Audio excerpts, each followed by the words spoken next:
रोज उठून जर बघा तुम्ही कोणाच्या धर्मावर थेट बोलत असाल, थेट आव्हान देत असाल, तर मग अशांतता निर्माण होणार नाही का? मित्र हो, नमस्कार. अखेर बघा महाराष्ट्रामध्ये ठिणगी पडली, अशांततेला सुरुवात झाली.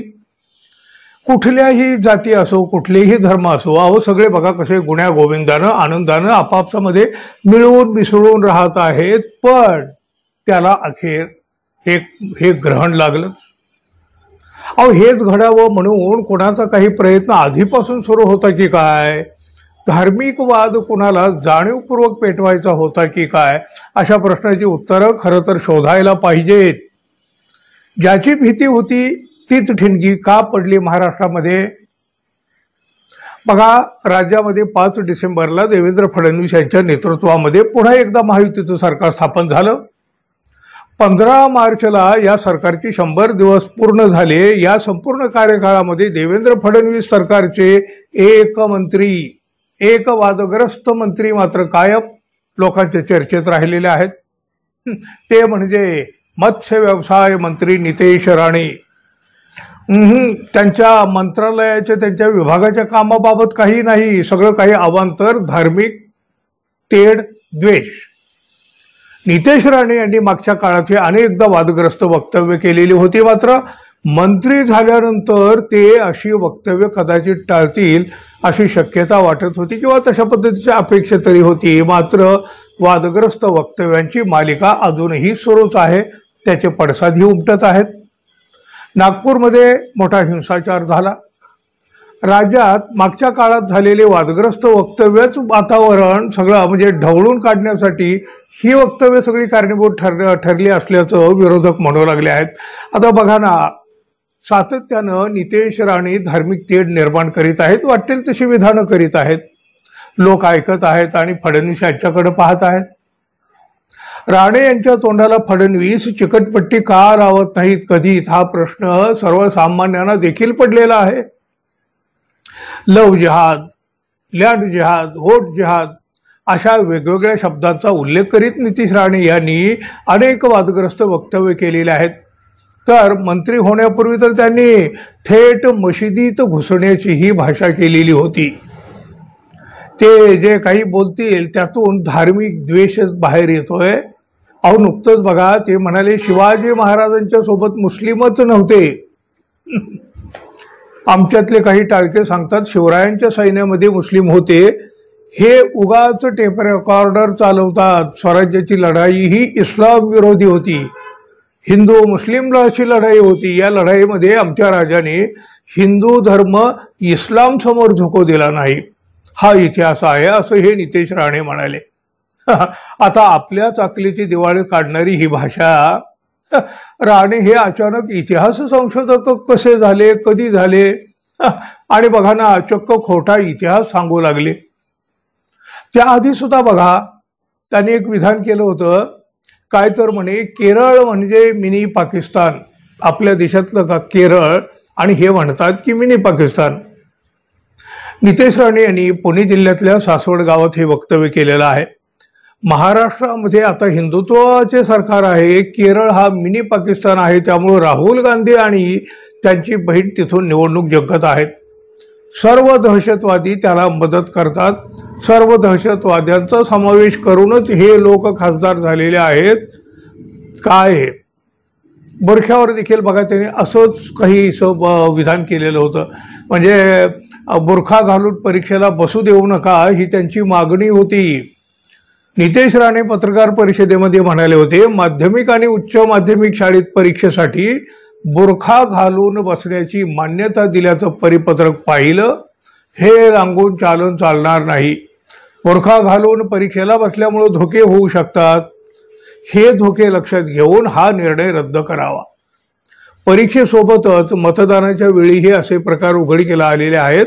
नेमके तेच विद्यार्थी ते आहेत का परीक्षेला आलेले आहेत का, हे पाहावं लागेल. इतर विद्यार्थ्याप्रमाणे मुलांनीही आपला धर्म शाळेत आणू नये. या मुलांनी विशिष्ट धर्माचे लांघून चालन होऊ नये, ही सरकारची भूमिका आहे.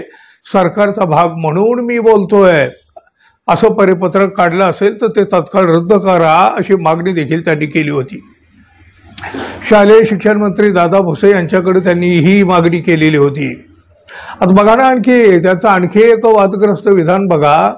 EVM म्हणजे काय आपल्या सर्वाला माहिती आहे, पण EVM म्हणजे एव्हरी वोट अगेन्स्ट मुल्ला असं हे म्हणाले. अहो किती विष भरलं असेल हो, किती विष ठासून भरलेलं असेल. नितेश राणे सांगलीमध्ये बोलताना म्हणाले होते, EVMच्या नावानं विरोधक बोंबलत आहेत कारण त्यांना हजम होत नाही की हिंदू समाज एकत्र येऊन कसं मतदान करतो. विरोधकांना वाटत होतं की हिंदू समाज मतदान करायला एकत्र येऊ शकत नाही, हे EVMला दोष देतात. पण या लोकांना EVMचा अर्थ माहितीच नाही. हिंदू समाजाने कुठल्या विचाराने मतदान केलं हे विरोधकांना कळलेलंच नाही. EVMचा अर्थ आहे एव्हरी वोट अगेन्स्ट मुल्ला. आम्ही EVM मुळेच निवडून आलेलो असं हे नितेश राणे म्हणाले. तर काय बोलायचं बघा. अहो आता बघा, पुन्हा औरंगजेब आणि त्यांची कबर वादाची ठरलेली आहे. यात सुद्धा नितेश राणे यांनी गर्भित धमकी दिलेली आहे. बाबरी मशीद तोडत असताना आपण एकमेकांना विचारत बसलो नाही, आपल्या कारसेवकांनी ते काम केलं. सरकार म्हणून त्यावेळी राज्य सरकारने योग्य ती भूमिका घेतली. त्याचीच पुनरावृत्ती करायची असेल तर आता हीच वेळ आहे. समजदार लोकांना इशारा काफी आहे असं विधान त्यांनी औरंगजेबाच्या कबरीवरून वाद सुरू असताना केलं आहे. अहो हेच काय, मशिदीत घुसून मारू असंही ते आधी एकदा म्हणाले आहेत. रामगिरी महाराज यांना काही केलं तर तुम्हाला मशिदीमध्ये घुसून मारू असं वक्तव्य नितेश राणे यांनी मंत्री होण्यापूर्वी केलेलं होतं. रामगिरी महाराज यांनी मोहम्मद पैगंबरांच्या बाबत केलेल्या विधानामुळे वाद निर्माण झालेला होता. त्यामुळं रामगिरी महाराज यांच्या समर्थनार्थ बोलताना नितेश राणे यांनी हे वक्तव्य केलेलं होतं अहिल्यानगरमधल्या एका आंदोलनामध्ये. पण बघा ना, आज म्हणजे खरं तर जो राज्याचा मंत्री म्हणून घेतो, या मंत्र्यांचं काम काय आहे? सामाजिक सलोखा राखणं, धार्मिक सलोखा राखणं. आणि हे काय रोज पेट्रोलचे डबे घेऊन फिरतायत. एकूणच काय, हे सगळी वादग्रस्त वक्तव्य राज्यातील वातावरण ढवळून काढण्यासाठी कारणीभूत ठरल्याचा आरोप आता नितेश राणे यांच्यावर होतोय. विशेषतः ही सगळी वक्तव्य मुस्लिम धर्मियांच्या संबंधित असल्यामुळं हे जाणीवपूर्वक केलं जातंय का असा प्रश्न आपोआप उपस्थित होतो. नितेश राणे यांच्यासोबतच राहुल सोलापूरकर, प्रशांत कोरटकर, अबू आझमी, महंत रामगिरी महाराज यांनी वाद निर्माण होतील अशी वक्तव्य केलेलीच आहेत. त्यामुळं या संपूर्ण प्रकरणाचे पडसाद आता महाराष्ट्रात उमटण्याची मोठी भीती व्यक्त केली जाऊ लागली आहे. त्याचं आता नागपूरमध्ये तर एक झलक आपल्याला दिसली. अजिबात घडायला नको होत्या ह्या गोष्टी. अहो राणे हे तर बघा आता मंत्री आहेत, त्यांनी मोठी शपथ घेतलेली आहे. मंत्रीपदी राहून अशी वक्तव्य नाहीत करता येत हो, नाही करता येत. पण या राणे यांना रोखणार कोण? आपला बाप सागर बंगल्यावर बसलाय असं हे ठामपणे सांगत असतात. रोज उठून जर बघा तुम्ही कोणाच्या धर्मावर थेट बोलत असाल, थेट आव्हान देत असाल, तर मग अशांतता निर्माण होणार नाही का? आणि मग समजा असं काही घडलं तर याला जबाबदार कोण, कोणाला जबाबदार धरायचं हा प्रश्न वेगळा विचारायची खरं तर गरज आहे कुठं हो. पण एक प्रश्न मात्र नक्की पडतो, फडणवीस यांच्या पक्षातला हा नेता, फडणवीस यांच्या मंत्रिमंडळातला हा मंत्री अशांततेचा जनक बनत असताना फडणवीस हे गप्प का राहतात? का त्यासाठीच राणे यांना बळ दिलं जात आहे?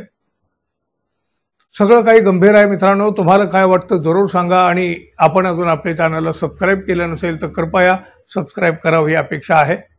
धन्यवाद. पुन्हा भेटू. तोपर्यंत नमस्कार.